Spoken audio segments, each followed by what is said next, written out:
Podcast, Amazon Music o TuneIn. Dale clic a la campanita para que recibas la notificación. Este día, en el Corre de la Mañana, le damos la bienvenida a... No, hombre, si aquí nos estamos poniendo al día con la ministra de Cultura, Marién Pleites, a quien ya hemos tenido la oportunidad de conversar, como la tercera vez que podemos conversar con ella. Así que bienvenida, Marién, gracias por acompañarnos. Gracias a ustedes por la invitación, muy buen día a toda la gente que nos escucha y por supuesto a ustedes. Es que son temas que, pues sí, el arte, la cultura, la música, ¿A quién no le gusta? ¿A quién no? Es que el alma se nutre, y ¿sabes qué, Tony? Se pone contenta. Esos temas, y esto lo hemos hablado en varias ocasiones, hay que popularizarlos. Así es. Porque pues sí, en algún momento que el concierto, que el no sé qué, era solo para... No, debe ser para todos. Y ahora eso se está viviendo, ¿verdad? Porque las actividades son al aire libre, se dan constantemente, entonces, y son gratis, además, entonces la gente tiene la oportunidad de disfrutar de todas estas actividades. Ayer, ¿Por dónde ejemplo, comenzamos? Pues no sé, me gustaría saber cómo va esta nueva autoridad o entidad que va a regir la revitalización del centro histórico. El centro histórico es un espacio que se ha vuelto súper importante. Nosotros de verdad creemos que es necesario hacer una inversión y que no solamente debe ser del Estado, sino ahí necesitamos aliados también de la empresa privada y por supuesto el público. La intención es fomentar precisamente la inversión en el rubro turístico y cultural para que se convierta ese espacio en un día y muchos días de visita para el público, es decir, todos los días puede haber una agenda distinta, se pueden hacer cosas diferentes. La intención es agilizar trámites, ¿verdad? Y facilitar la inversión de capital privado para que ese espacio se vaya transformando, deje de ser el centro oscuro que no tiene vida, que la gente no quiere visitar después de las 5 de la tarde, que pasa la gente corriendo sin poder ver la arquitectura, sin poder entrar a los espacios. La idea es precisamente transformar 180 grados esa percepción. Así que ese es el fin de la autoridad y lo hemos visto en cada CIBART, se llama el festival que se organiza, en el que participa turismo. Este fin de semana largo, ¿no? Este fin de semana largo fue el CIBART en Centro Histórico. A veces lo hemos tenido también en Zona Rosa, pero esta vez en Centro Histórico nos coordinamos con turismo, por supuesto, Ministerio de Turismo, con ISTU, con Secretaría de Cultura de San Salvador y con otras entidades de gobierno, con Alcaldía. Y ayer, del fin de semana del 29 de abril perdón, al 1 de mayo, tuvimos solo en los espacios culturales 20.021 visitantes registrados. O sea, ahí el top, ahí sí sigue siendo el Parque Infantil de Diversiones, porque, claro, era un fin de semana largo y son actividades familiares. El Teatro Presidente recibió 2.405 visitantes, porque también tuvimos ahí una actividad para comunidades y para estudiantes.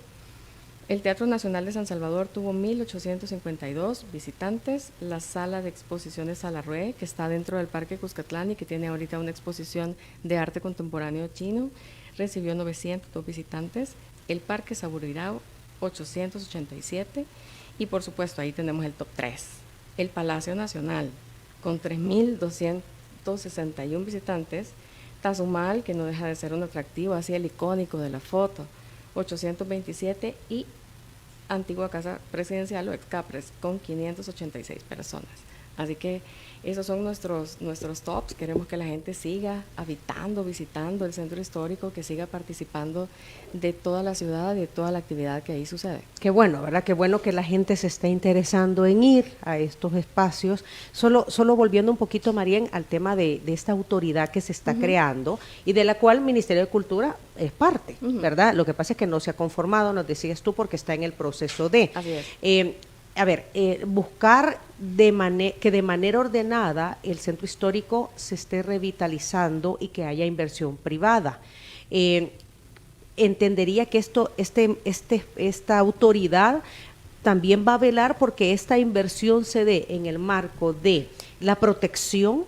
Así es. ¿Verdad? De Ese todo, es el objetivo. la protección de toda la historia que tiene el centro histórico, que haya inversión privada, que se respete, que haya restauración. El centro histórico es un conjunto que tiene un valor patrimonial, arquitectónico que tiene un valor patrimonial histórico, ¿verdad? Y ese conjunto debe conservar las características que le convierten en patrimonio cultural.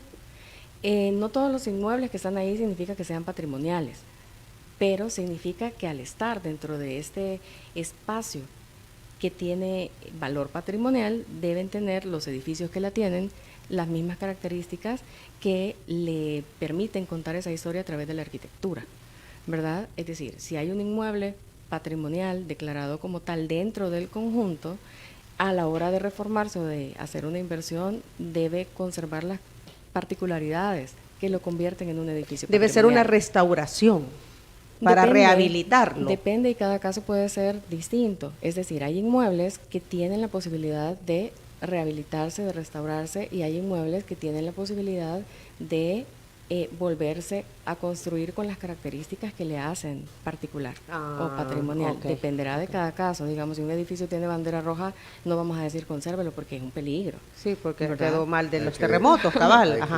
Hay que demolerlo. Pero el edificio que se construye ahí debe respetar ciertos parámetros.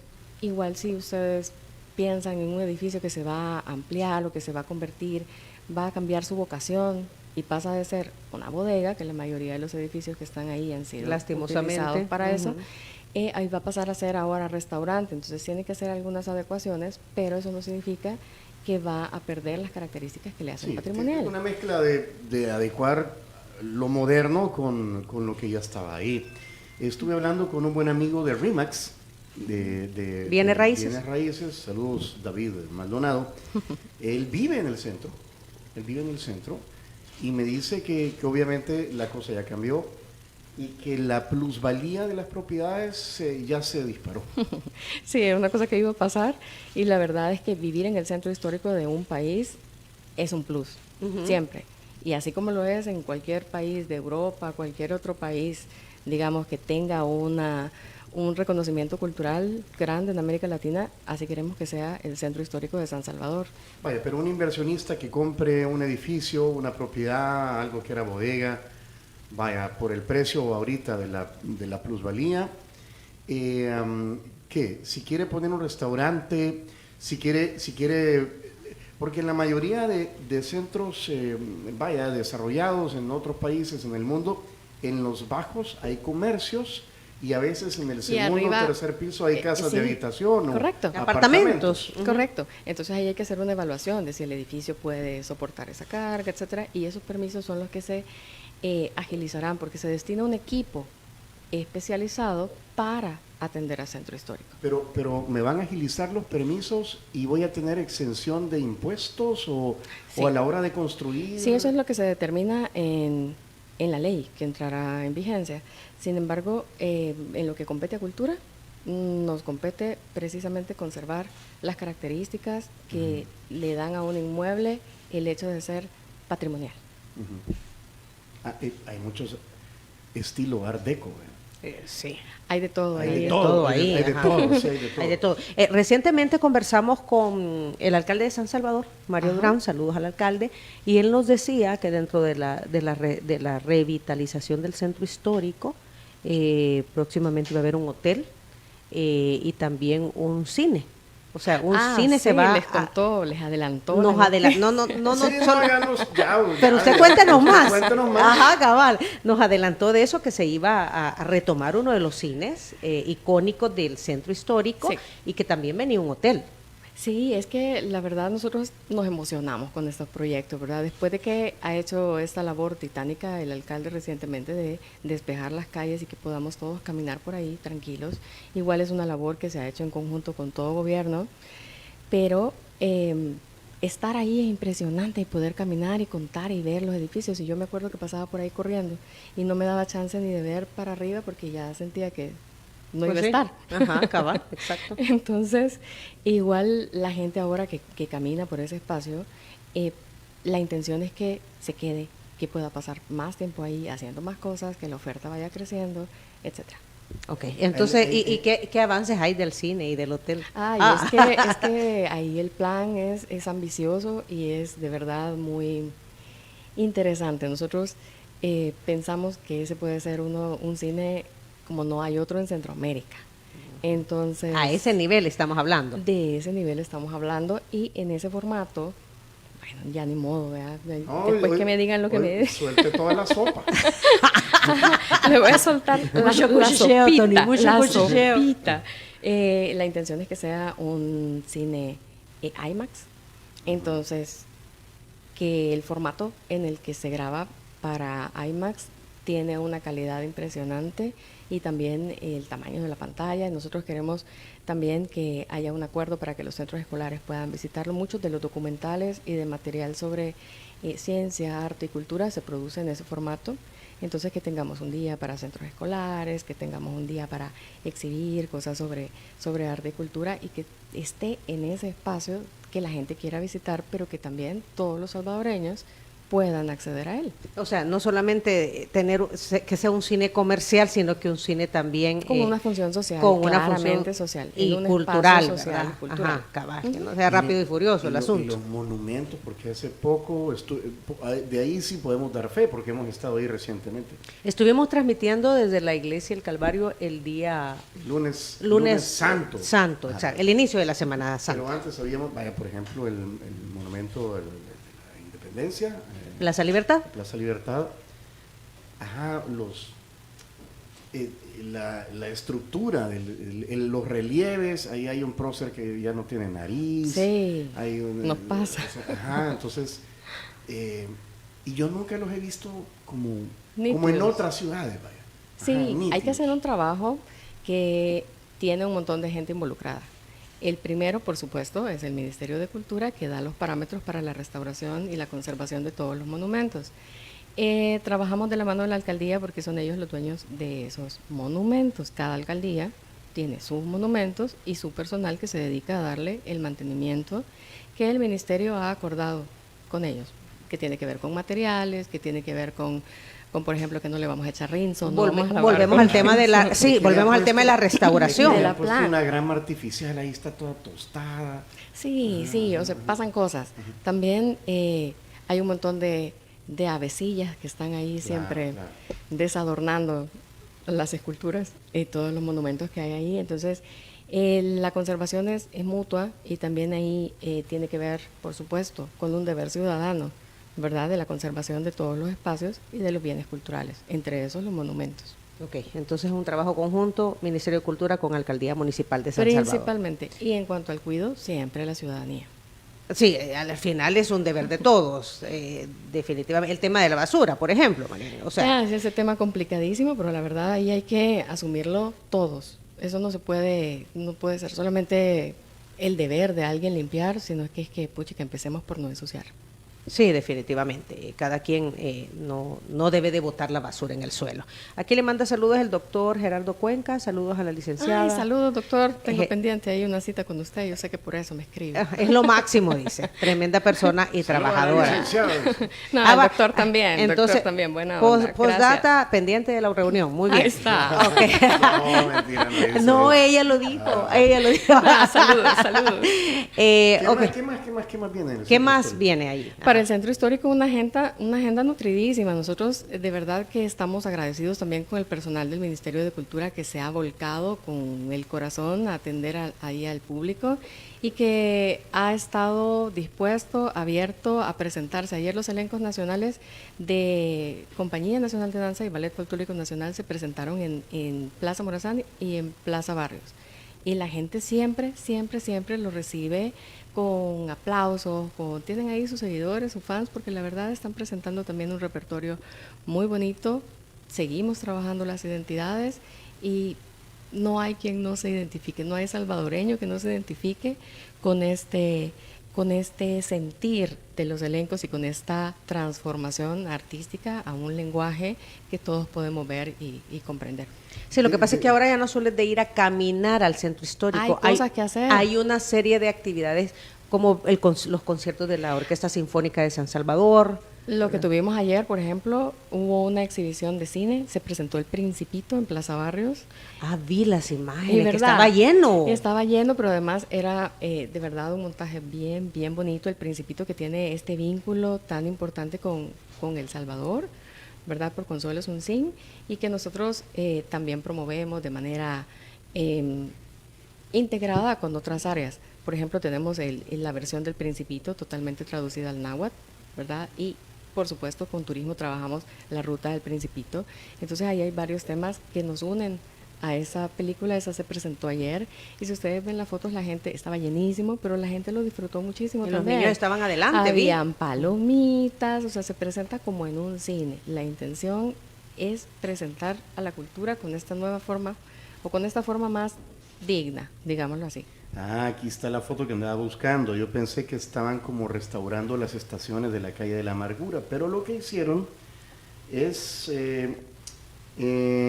develaron la señalización de la avenida San Jerónimo Emiliani, así se llama ya, en honor al fundador de los Somascos. Porque son los que iniciaron la iglesia del Calvario. O sea, de la Orden Somasca. Exacto. Y de la calle de la Amargura frente al Calvario. Y la alcaldía, bueno, el representante de la alcaldía que estuvo con nosotros, Francisco Garay, en ese día de la transmisión, nos dijo, el concejal Francisco Garay, saludos a él también, nos decía... Casi padre Garay. Así sí, es que al principio nos íbamos a confesar con él, como llegó vestido, nos confundimos, sí. No, él ese día nos informó pues que ya era oficial, que ya el Consejo, Tony, había tomado la decisión de llamarle oficialmente Calle de la Amargura, ¿verdad? Y además que se iba a llamar la otra calle, Avenida Emiliani. De Emiliani. Ajá, exacto. Y esto ya fue, este tuit desde hace como 3 días, si no mal recuerdo, Tony, en donde ya llegaron... Jerónimo Emiliani. San Jerónimo Emiliani, allí fue, hace como 3 días, fue ya la inauguración oficial de la señalética en donde se ven ambos nombres. Un saludo al padre Elder Romero también, que está súper activo ahí, contento y preocupado por la conservación. Él nos expresó eso, del Calvario. ministra. Sí. Nosotros también hemos tenido comunicación con él porque el ministerio va a participar en la conservación y restauración, un plan de mantenimiento de la Iglesia del Calvario, para que todos podamos disfrutar de ellos, pero por décadas, más siglos, quisiéramos pensar. O sea, a ver, la restauración de lo que necesita la Iglesia del Calvario va a ser un trabajo conjunto. Ajá. Un trabajo conjunto, porque también es un inmueble con características patrimoniales. Es patrimonio lo que sucede, lo que hay dentro, pero el edificio per se también. Ajá. Y entonces aquí se va a trabajar en todo. Estado junto con la iglesia, se va a buscar inversión privada, se va a buscar un préstamo, no sé, ¿cómo se va a intervenir? ¿Hay un plan ya? ¿Se está desarrollando? El asunto económico siempre es lo que queremos saber nosotros también. Claro. Pero el plan técnico sí lo tenemos. Ajá. Porque esto pues sí es a largo plazo, ministra. Claro. Es todo un proceso. Es un proceso en el que participa la iglesia, y por eso también les agradecemos y les felicitamos. Ellos han tenido una voluntad maravillosa de participar y de vincularse a la cultura. Les contaba yo al inicio que tuvimos ahí un concierto del Coro Nacional de Música Sacra, también al principio de la Semana Santa, y la gente estaba contenta, pero también el Coro Nacional se oía espectacular. La iglesia tiene una acústica con ese fondo también y todo. Claro. Entonces el concierto fue dentro de la iglesia, y eso era increíble, era magnífico oír esa música con esas voces y ver la arquitectura de la iglesia. Claro, que uno la ve en fotos, o la gente que ha tenido la oportunidad de viajar la ve en otras ciudades, ¿verdad? Y que nos sentimos orgullosos que eso también exista en nuestro país. Hemos visto también la intervención, ministra, en el Palacio Nacional. Entiendo que se está pintando. ¿Qué se está haciendo en el Palacio? Externo e interno. Ahí es un edificio que tiene un tráfico alto. A la gente le gusta muchísimo hacer el recorrido guiado por ese inmueble. Yo lo he hecho, lo recomiendo, sí. Muy interesante. ¿Verdad? Sí, ahí la verdad es que es un edificio que había estado antes de esta administración cerrado, trabajaban en el mismo horario de oficina que tenemos todos. Entonces eso no permitía que la gente pudiera visitarlo en horas que tiene libres, ni fines de semana, ni de forma nocturna. Entonces nosotros pusimos los guías, hemos capacitado gente ahí, jóvenes de verdad, entusiastas, que invitan a la gente a hacer los recorridos y que se disfruta. Quizás al pensar que era un palacio decían, a saber, ¿de quién será ese palacio? No, pues de la gente. Entonces los invitamos siempre a que se hagan los recorridos y a que reconozcan esos inmuebles patrimoniales que son edificios maravillosos como suyos. Invitamos a la gente a que se apropie de estos espacios y que eso implica, por supuesto, un desgaste para el edificio y que hay que trabajar en el mantenimiento. Esta vez vamos a hacer la maratón olímpica de pintar exterior e interior. También ahí hay una historia. Las barandas resulta que no eran verdes, eran negras.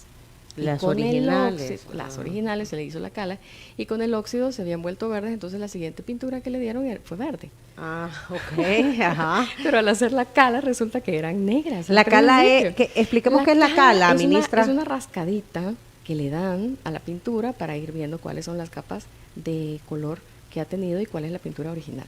Una rascadita. Es una rascadita, le hicieron la cala, me voy a dar una cala aquí en la espalda. Ajá, para ver si después de no bañarte tanto día, ves, este es tu color original. ¿Cuál era el color original? ¿Cuál era el color original? Como sucedió también con los edificios. Con el edificio del Telégrafo. Ajá, y me van a sacar varias cosillas. Ajá, ¿qué sí, pasó? pues no pueden pintar un edificio puede, pero no debería, porque pierde su carácter patrimonial, pierde parte de su historia. Los edificios patrimoniales queremos que se conserven en su color original y en el momento histórico que les corresponde.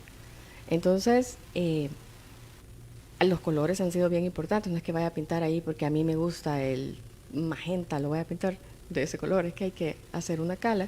Y en eso estamos también bien abiertos a trabajar con la empresa privada, con dueños de inmuebles, con inversionistas, para ayudarles a determinar cuáles son los colores originales. Y eso le iba a decir, porque el otro día que fuimos a recorrer con nuestro amigo el historiador Herbert Erquicia, Tony, ¿te recuerdas? También un saludo al doctor Erquicia. Ajá, miembro de la Academia Salvadoreña de la Historia. Anduvimos caminando en el centro histórico y veíamos ahí casas que son negocios, pero se le nota claramente que vienen de la época, ¿verdad? Que son patrimonio, pero pintado de...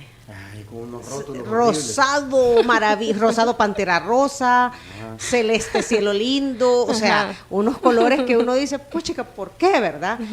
¿Están trabajando ustedes con los privados en volver a colores originales? Invitamos a la gente a que se acerque a una asesoría al respecto, ¿verdad? Y esto tiene que ver también con los permisos de construcción. Los permisos de construcción, de renovación, tienen que ver también con la pintura, no solamente con que vayan a botar una pared o no, con que le vayan a cambiar el techo, etcétera, sino también con que los colores estén dentro de la armonía y la paleta de color del centro histórico. Entiendo que las estaciones de la calle de la Amargura, que a donde se celebra pues las diferentes procesiones con motivo de la Semana Santa, todo esto va a ser restaurado.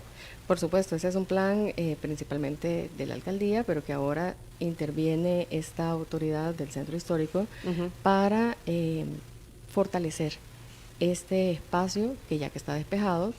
También nos damos cuenta que le hace falta inversión, le hace falta trabajo. Entonces, la autoridad del centro histórico tiene esa misión. Bueno, el padre Elder nos decía, ¿verdad, sí, Tony? Que para la próxima Semana Santa ya pensaban tener esto listo. Hay cosas absurdas como el hecho de que una pandilla haya destruido la estación 13 porque le recordaba la otra pandilla, la MS-13. No, por ejemplo. Ajá, entonces, la gran ajá, y que tiene que ver una cosa con la otra, nada, ¿verdad? O sea, y el respeto, ¿verdad? El respeto también.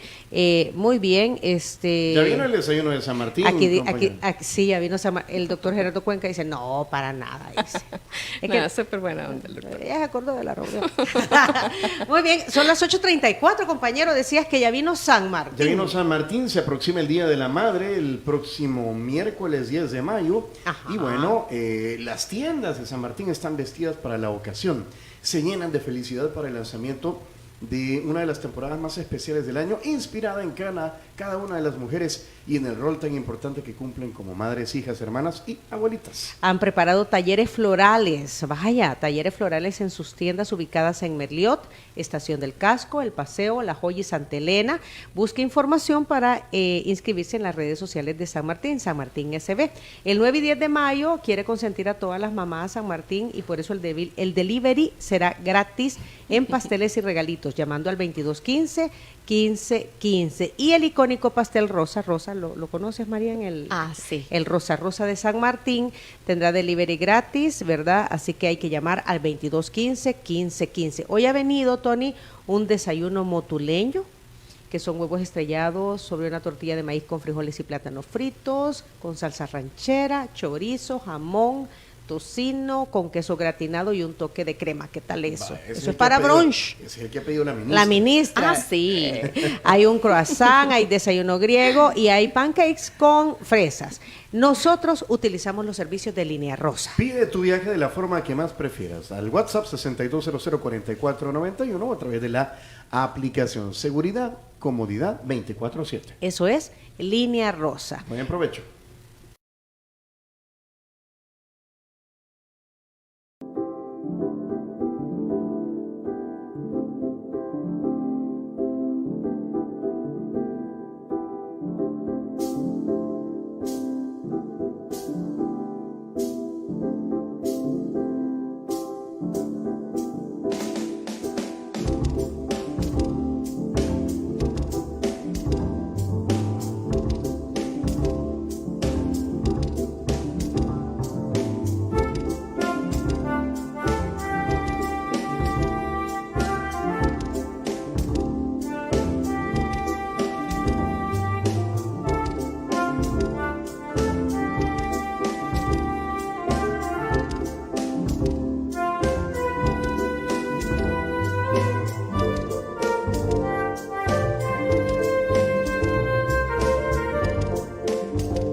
Lucho. En la pausa conocimos más a la ministra de Cultura, Mariam Retes. Así es, son las 8 de la mañana, 43 minutos, 44 ya. Un muy buen trabajo que realiza, dice aquí Tusk. Pregunto, ¿los trajes que están entregando a los grupos folclóricos infantiles se estarán considerando para instituciones educativas también? Ese es un programa de largo aliento, nosotros queremos tenerlo de forma permanente y por supuesto que el plan es que se vayan sumando también otros aliados de gobierno, en este caso Ministerio de Educación y instituciones privadas, porque ha sido para nosotros un gran éxito pensar en que se entregan estos trajes para danzas folclóricas y tradicionales para adultos, pero sobre todo para los elencos juniors, para niños. Estuvimos el fin de semana en el Saburo Irao entregando esos trajes y vimos la presentación de niñas y niños, yo creo que desde los 5 años, si no es que un poquito menos, hasta como a los 8 o 9, interesados en las danzas, en los trajes, en participar de esa forma de la cultura.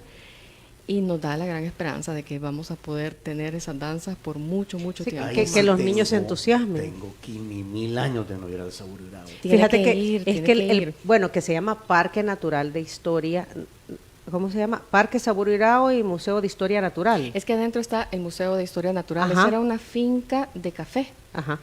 Y la casa de la finca ahora es el Museo de Historia Natural. Es el MUNES. Ajá. También tiene unos talleres ahí bien interesantes sobre ciencia, sobre cuáles son las plantas endógenas propias de El Salvador, cuáles son los minerales que hay aquí. Para mí es un lugar fascinante que tiene un montón de información y los niños que llegan y participan de los talleres se maravillan de todo lo que puede haber ahí que pensamos que no tiene El Salvador. Y sí tiene. Ese es un paseo para los niños, porque no solamente aprenden, sino que también se divierten. Y para los papás también. Yo te digo, porque yo iba con mi hija, te estoy hablando hace 20 y pico de años, era uno de los lugares que uno visitaba en familia, Claro, ¿verdad?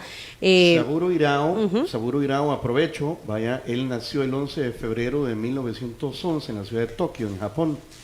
Fundó en nuestro país, que bulla, compañera, la empresa de textiles Industrias Unidas Salvadoreñas, la IUSA. La IUSA. Donde ejerció como vicepresidente hasta que murió el 17 de marzo de 1973. Y eso fue, entiendo yo, una donación, ¿verdad? Eso fue una donación. Una donación de este parque de diversiones, que es parte del complejo del Distrito Cultural Recreativo San Jacinto. También, ya me les adelantaron esa sopita, porque No, ahí sí, los planes son ajá. ambiciosos. El plan ahí es convertir ese espacio en un complejo cultural recreativo San Jacinto, pero mucho más grande que el que conocemos ahorita. Ahorita conocemos la versión breve, abreviada, que es afuera de Excapres, del inmueble de antigua Casa Presidencial, San Jacinto, y que afuera tiene este complejo, bueno, que también trabajó en ese proyecto, Fran Garay, y tiene ahí un espacio de ciclovía que se disfruta mucho los fines de semana. Hay 3 parques, ¿no? También, el Venustiano Carranza. Está, sí, es el pañuelo donde está la Manyula, enfrente, y también está cerquita, por supuesto, Saburo Irao, el inmueble que correspondió en su momento al Parque Zoológico Nacional, y también está el Zapote, también está, yo sé que no se llama así. Es el Museo Militar. Está el Museo Militar adentro de ex cuartel, el Zapote. Ex cuartel, y que ahora también funciona en las mañanas como un complejo deportivo. Hay un montón de gente haciendo ejercicio y aprovechando la infraestructura pública. Sí, porque antes era una cancha de fútbol, que luego se hizo la plaza de conmemoración de los próceres de la independencia centroamericana, hoy no sé cómo se llama, Casa Presidencial San Jacinto, ministra, es un inmueble que se puede hacer un recorrido por dentro. Por supuesto, y además ahora hemos trasladado parte de la colección nacional para que esté ahí abierta al público. Así que es un inmueble que tiene una historia particular y que ustedes pueden ver ahí cómo es el edificio, pero también que les cuenten cómo era, qué había, para qué se utilizaba, etcétera. Los salones son lindísimos, pero también está en el primer piso una parte de la colección nacional que es el patrimonio pictórico, es la historia de El Salvador ahí contada a través de la pintura salvadoreña. Ah, mira, ok. Y en el... Parte de la colección nacional. Parte de la colección nacional. Normalmente, ¿dónde está? La idea es que sea esa su sede principal y convertir a la antigua casa presidencial en la casa de la colección nacional. Ok. Esta parte exhibida, pero no alcanzamos a exhibirla toda, y también porque las temáticas vamos seleccionándolas, vamos rotando la obra de acuerdo al espacio, pero también para tener la oportunidad de cambiar la conversación y dirigirla a temáticas distintas. En el Museo Militar también hay un también hay un mapa museo, en relieve. Y hay un museo ahí, sí. Ajá, el mapa en relieve de El Salvador, que también se convierte en algo muy interesante para para adultos y para jóvenes y niños. Sí, la verdad es que es un espacio para hacer todo tipo de cosas. Ahí está, de verdad, el Munes, y antes de que se me vaya la oportunidad, sí, ahí tengo yo 2 retos pendientes. Uno de esos quizás voy a compartir con Tony.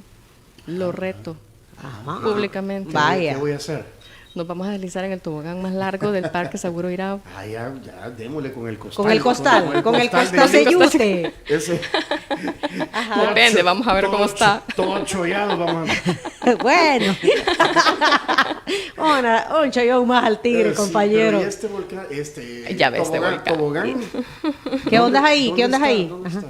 Esos son los juegos que tiene originalmente el parque y que vamos trabajando siempre en la restauración y la conservación. La verdad es que muchas infancias han pasado por esos juegos y aunque vamos cambiando cosas y vamos teniendo otro tipo de actividades, es un ícono en San Jacinto y es un ícono para muchos capitalinos que pasamos nuestras infancias y tenemos todos los recuerdos ahí. La verdad que antes no me daba miedo ese tobogán, ahora lo he visto y digo... Pero este mi deslizadero, respeto. este tobogán está dentro del Saburao. Sí.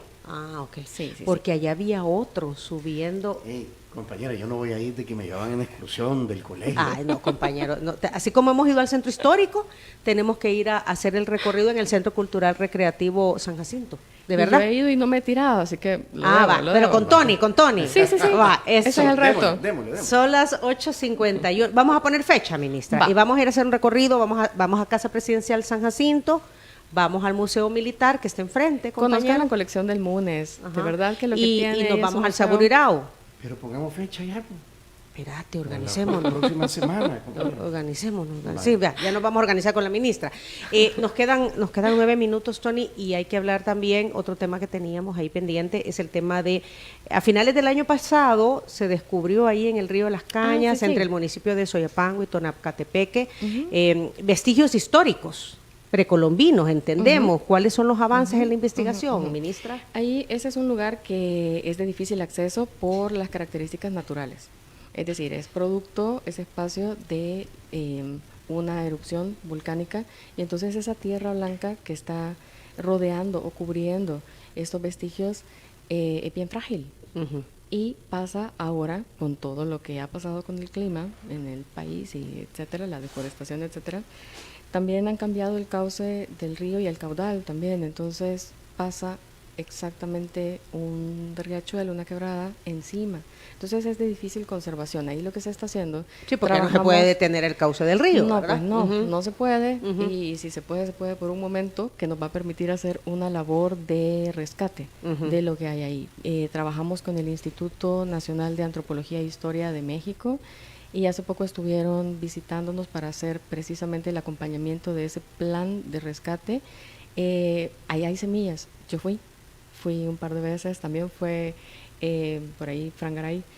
Y Saludos, Francisco. para que le pregunten a él sus anécdotas y lo que le pareció el lugar. El la padrecito, próxima. compañero, el padrecito. Y fuimos, y la verdad es que lo que había era impresionante. A mí me decía la gente, mire, pero se puede sacar, o sea, ahí hay vasijas, la gente se lo está robando. No, es que pasa un río encima. Entonces, hay pedazos de cerámica, de... Me acuerdo que encontraron semillas de maíz. Hay morro, hay elotes, Ajá. pero las mazorcas enteras y cientos. Hay semillas de jocote habían y otras semillas ahí no identificadas que esperamos identificar próximamente, por eso trabajamos con el INA. También ellos estaban interesados, y nosotros, en hacer un estudio del maíz que estaba ahí y de unirnos a la historia del maíz en América Latina y en lo que antes se llamaba Mesoamérica, pero se sigue llamando. Y Ahí está que el resultado es que se va a sacar en bloque, se va a hacer ahí una operación técnica bien importante, se va a sacar por bloques lo que sea rescatable y se va a poner en un centro de interpretación para no perder ese vestigio, esa historia, estas construcciones son anteriores incluso a la que tenemos declarada como Patrimonio de la Humanidad, son anteriores a Joya de Serén entre 200 y 400 años antes. Entonces, es una parte de la historia básicamente del país. Se va a rescatar lo que se pueda antes de que el cauce del río se lo lleve y lo inunde sí. Y se va a exhibir. Bueno, primero a investigar y después a exhibir. Es bien interesante la historia. Yo fui y el primer día dieron la alerta, no se dio la alerta. Aquí hay lo que parece ser una construcción precolombina. Al tercer día ya eran 2 estructuras, 7 días después eran 7 estructuras. Entonces, ahí hay un asentamiento importante que es importante también registrar. O sea, tiene un valor histórico, patrimonial también, que es digno de esta labor de rescate que se está haciendo también en conjunto con el Ministerio de Obras Públicas. Y decía la colaboración del Instituto Nacional de Antropología e Historia de México. De México. La policía, que nos ha ayudado un montón. Eso le iba a decir, se sigue también restaurando. Y los vecinos me acuerdo que también estaban reclamando que no se estuvieran llevando las cosas. Sí, lo que pasa es que es imposible porque también se lo lleva el río. O sea, ahí las vasijas que estuvieron en algún momento, lo que el Ministerio de Cultura, cuando le dieron parte, se pudo rescatar, ¿verdad? Están las muestras, etcétera. Pero también esas vasijas han estado ahí por todo el territorio nacional desde todos los tiempos. Y ahí también tenemos un llamado, ¿verdad?, a la gente que se registra en precisamente este catálogo que tiene el Ministerio de Cultura de todo ese inventario de los bienes patrimoniales, no para que le pertenezcan al ministerio, sino para saber que existen, evitar el tráfico ilícito, pero también eso es ilegal. Recordar la historia. Tenerlos no es ilegal, pero venderlos sí. Venderlos y traficarlos sí, porque ahí se nos va un pedazo de la historia salvadoreña, ¿verdad? Lo importante es que sepamos qué es, dónde estaba y que ese objeto esté vinculado al lugar donde se encontró. O sea, si yo encuentro algo en mi propiedad, y ministra, se lo lleva para Alemania, regístrelo. Yo preferiría, con el Ministerio de Cultura. Así es. Así es, y entonces nosotros tenemos ahí un catálogo de que ese bien lo tiene Diana y que se trata de estas características y estas características. Si un día se le pierde, se lo pierden, usted puede recuperarlo porque las características están registradas y se sabe que usted lo tenía en propiedad. Ahora, debe ser, no sé, porque no solamente que yo lo tenga, sino que sepa cómo preservarlo también. Eso también es competencia, ¿verdad?, nuestra. Ajá. Por allá voy a contar la triste historia de cuando fui por allá a un pueblito y bien contenta una persona se me acercó y me enseñó una vasija de barro limpita, blanquita. Y me dice, mira, estaba toda tierrosa, yo la encontré, estaba entera. Y la lavé con ahí un detergente bien famoso para arrancar la grasa. Y la había dejado chelita. Y me dice, yo la súper limpié. Y digo, bueno, ahí se fue la pintura, la historia y las posibilidades de saber de dónde venía esta vasija. Pues sí. No todo hay que lavarlo, ¿verdad? Un poco volviendo al tema de la iglesia, el Calvario. Era una preocupación del doctor Erquicia que las imágenes y todo eso. Sí, la imaginería. Es que también ahí hay un registro y por eso de verdad agradezco la buena voluntad que tiene el padre Elder Romero de trabajar con nosotros. Él ya se reunió con nuestra dirección de patrimonio y con nuestro departamento jurídico porque es importante también conservar la imaginería, los santos que están dentro son también patrimoniales y este inventario que se va a hacer con la Iglesia del Calvario, con los hermanos Omascos, también es importante para que no se les pierdan las imágenes. Es decir, bueno, si se habían robado de ahí, ¿verdad que les contaron? Sí, y lo peor es que durante actividad dentro de la iglesia. Es que es terrible porque, bueno, ahí había una virgen, dicen que tenía una coronita. ¿Y cómo era? No, pues es que nadie. Pues sí.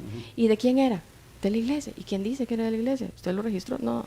Entonces es importante esa voluntad. Nosotros insistimos en que no queremos apropiarnos de eso. no qué vamos a hacer con todas esas imágenes.